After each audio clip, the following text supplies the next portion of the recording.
Alors maintenant, on va s'attaquer à la série d'exercices numéro 2, les exercices supplémentaires numéro 2, puis je vais vous donner la solution des numéros 1, 2, 3. Premier numéro, quelle est la longueur d'onde d'un photon de 10 exposant 14 Hz dans le vide? Alors la première chose à savoir, c'est que 10 exposant 14 Hz, ça signifie 10 exposant 14 oscillations par seconde. Ça, c'est la fréquence du photon. Quelle est sa longueur d'onde dans le vide? Il faut considérer que ça, c'est de la lumière. Donc, si on multiplie la fréquence par la longueur d'onde, on va obtenir la vitesse de la lumière dans le vide, c'est-à-dire 3 fois 10 exposant 8 mètres par seconde. Ça veut dire que la longueur d'onde est égale à 3 fois 10 exposant 8 mètres par seconde divisé par 10 à la 14 oscillations par seconde. Ça, ce sont des hertz. Alors, si on considère les unités, les secondes se simplifient. Il nous reste des mètres. C'est normal pour une longueur d'onde.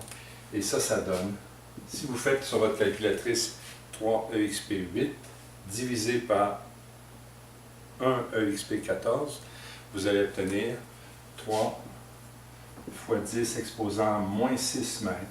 Ce sont des micromètres.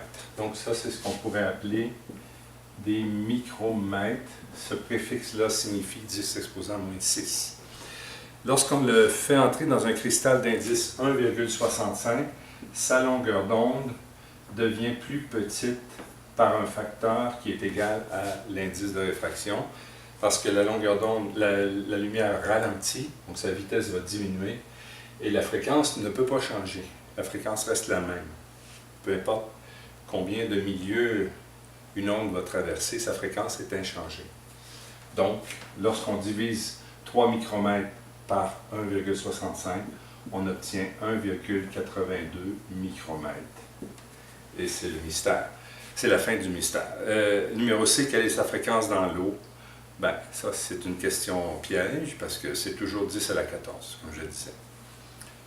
Deuxième exercice, on vous parle d'une lame polarisante. Donc, une lame polarisante, ça veut dire un filtre Polaroid, un peu comme une lunette ou une plaquette à travers laquelle la lumière va passer et va être polarisée. On vous dit qu'elle passe à travers une première, puis ensuite une deuxième lame polarisante. Et les deux lames font entre elles un angle, la direction des passantes des lames font entre elles un angle de 35 degrés. Alors c'est impossible de représenter tout ça, mais je vous dirais que vous avez 100 watts par mètre carré, qui est l'intensité du premier rayon, qui passe à travers la lame Polaroid avec une certaine direction passante. Il va rester une certaine intensité. Et ensuite, deuxième filtration. Là, disons, on pourrait appeler ça l'intensité I1. Puis ensuite, l'intensité qui réussit à traverser tout ça, appelons-la I2, ça va dépendre de l'angle entre les deux directions de polarisation. Lorsque les deux directions sont perpendiculaires, vous n'avez aucune intensité. Premier filtrage, vous avez tout simplement 50% parce qu'il y a deux directions de polarisation dans la lumière non polarisée. Ça, c'est de la lumière non polarisée. Tandis qu'ici, c'est de la lumière polarisée. Sauf que vous avez 50% de l'intensité initiale qui réussit à traverser. Donc, ça veut dire que I1 va être égal à 50 watts par mètre carré. Ensuite, là, on traverse à I2, qui va être égal à I1 fois le cosinus au carré de l'angle entre 1 et 2, entre les deux plaques. Et cet angle-là, c'est 35 degrés. Donc, ça veut dire que vous allez avoir 50 watts par mètre carré multiplié par le cosinus au carré de 35 degrés. Ce qui donne 33,6 watts par mètre carré. Est-ce qu'il y a des questions là-dessus? Si oui, vous posez les questions par courriel. Passons maintenant au troisième exercice de cette série 2. C'est un petit numéro tout simple, ça porte sur la polarisation par réflexion. On vous dit un rayon solaire est réfléchi par une fenêtre en faisant un angle de 60 degrés par rapport à la normale. Et, c'est là que ça devient important, le rayon réfléchi est complètement polarisé.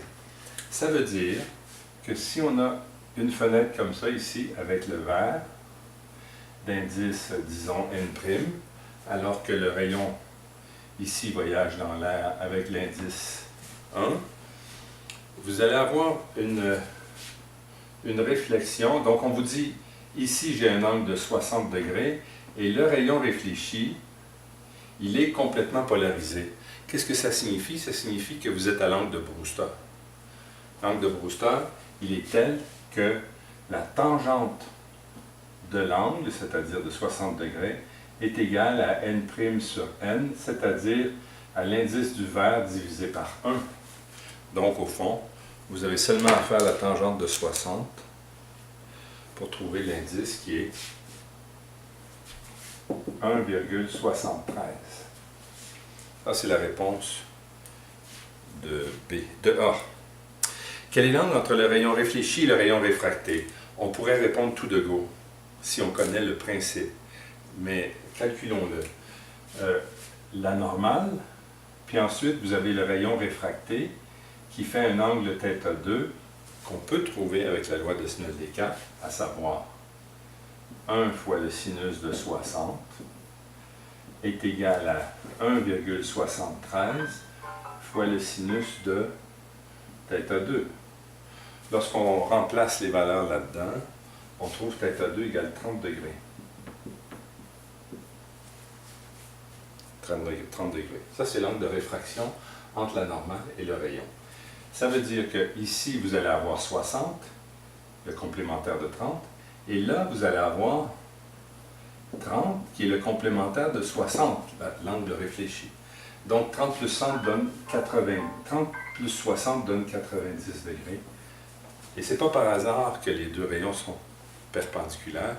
C'est justement parce qu'on est à l'angle de Brewster, et c'est ça qui fait qu'il y a une polarisation complète.